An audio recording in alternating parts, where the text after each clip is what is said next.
This video is from November 11th with Dr. Steve Turley on YouTube. And there's the name of the video. I'm only going to show you, say, 4 minutes or so. You can watch the whole thing. It's excellent.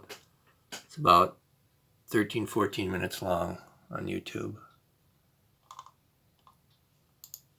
The key here is to recognize that the Trump legal team, first and foremost, has a single goal, and that's to prevent the certification of the election results as they currently stand by the secretaries of the states of these particular states on the grounds that the election results are compromised.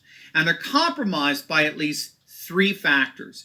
First, because of the various acts of election fraud as witnessed to by hundreds of the signed affidavits that, under the penalty of perjury, all detail eyewitness accounts of election fraud in the forms of counting illegal ballots or changing ballots or preventing Republican poll watchers from seeing the ballots as they're being counted and the like. Republican National Committee Chair Ronna McDaniel says that she has over 500 signed affidavits detailing over 11,000 cases of voter fraud. There are over 131 eyewitness signed affidavits in Michigan alone willing to testify regarding flagrant election violations. Or you may have heard of James O'Keefe's investigation. Second, Trump's lawyers are arguing that the election results are compromised because non-legislature officials, such as judges in Pennsylvania, set the time, place, and manner of the election when Article 1, Section 4 of the Constitution explicitly states that the setting of the time, place, and manner of any election is the sole responsibility of the state legislatures. And so these judicial activists have blatantly violated the U.S. Constitution.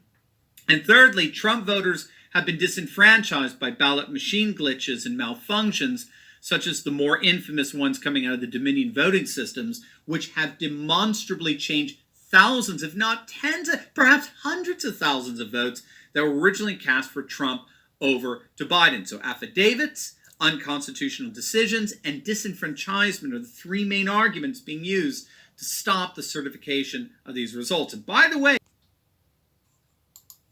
so the most likely scenario is that the level of voter fraud was such that a recanvass and a recount will switch a couple of states back to Trump and give him the election in return.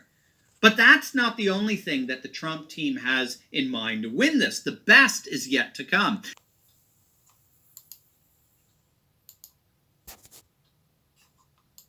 So, the first goal is to put a halt on the certification of the votes by the various secretaries of states in these contested states.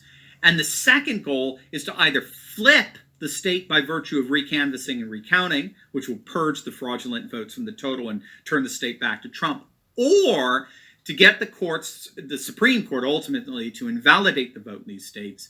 And if the votes are invalidated, then by definition, no candidate has reached 270 electoral votes. And if no candidate has reached 270 electoral votes, then the Constitution requires that the House of Representatives takes up the responsibility of electing the president.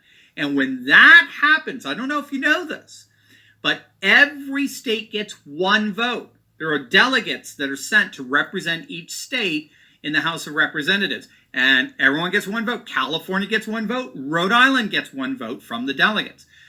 This according to the 12th Amendment. And were that to take place, you would have 31 states led by Republicans versus 19 states led by Democrats. And Donald Trump will easily be reelected president if this goes to the House of Representatives. This is why the Democrats are starting to get nervous.